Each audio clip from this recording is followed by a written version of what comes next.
ముందుగా మనం చికెన్ తీసుకొని నీట్గా కడిగేసామండి. ఇప్పుడు దీంట్లో మనం పెరుగు, కారము, పసుపు, అల్లం వెల్లుల్లి పేస్ట్, గరం మసాలా, మామూలు మసాలా అన్నీ వేసేసామండి. ఈ విధంగా మొత్తం బాగా కలుపుకోవాలండి. అంతే అండి. ఇలా కలిపేసిన తర్వాత ఒక 5 మినిట్స్ పక్కన పెట్టేసుకోవాలి. నెక్స్ట్ మనం స్టవ్ వెలిగించుకొని ఇలా కుక్కర్ పెట్టుకున్నామండి. కుక్కర్ గిన్నె, దాంట్లో ఆయిల్ పోసేసాము. ఆయిల్ హీట్ అయిపోయిన తర్వాత ఉల్లిపాయలు, పచ్చిమిర్చి ముక్కలు వేసుకున్నామండి. ఇది కలిపి పెట్టుకున్న కర్రీ ఉంది కదండి చికెన్ది, అది ఇందులో వేసేస్తున్నానండి.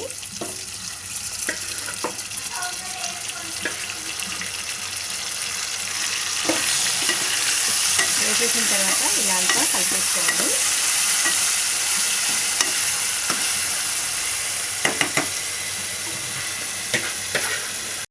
పెరుగు వేసాం కదండి. పెరుగు వేయడం వల్ల కూర చాలా చాలా టేస్టీగా ఉంటుందండి. గ్రేవీ కూడా మంచిగా వస్తుంది.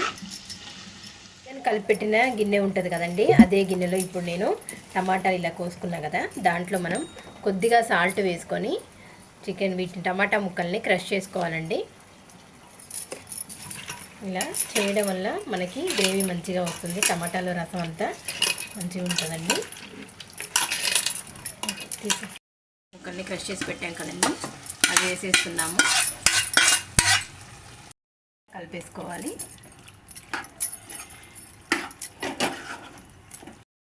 దీంట్లో కొత్తిమీర వేస్తున్నానండి. ఇప్పుడు చికెన్ కలిపి పెట్టుకున్న గిన్నెలోనే ఇంకొంచెం మనకి మ్యాగ్నేట్ చేసింది ఉంది కాబట్టి దాంట్లో వాటర్ పోసేసానండి. ఆ వాటర్ దీంట్లో ఎసరుగా పోస్తున్నాను నేను. మీకు మరీ పలచగా కావాలంటే ఎక్కువ ఎసరు పోసుకోండి, చూసుకొని పోసుకోవాలండి.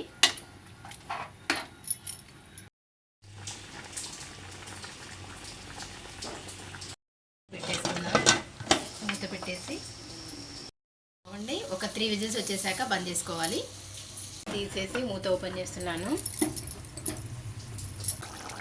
ఇప్పుడు దీంట్లో మనం ఫైనల్గా ధనియాల పొడి వేస్తున్నామండి. ఒకసారి ఇలా అంతా కలుపుకోవాలి.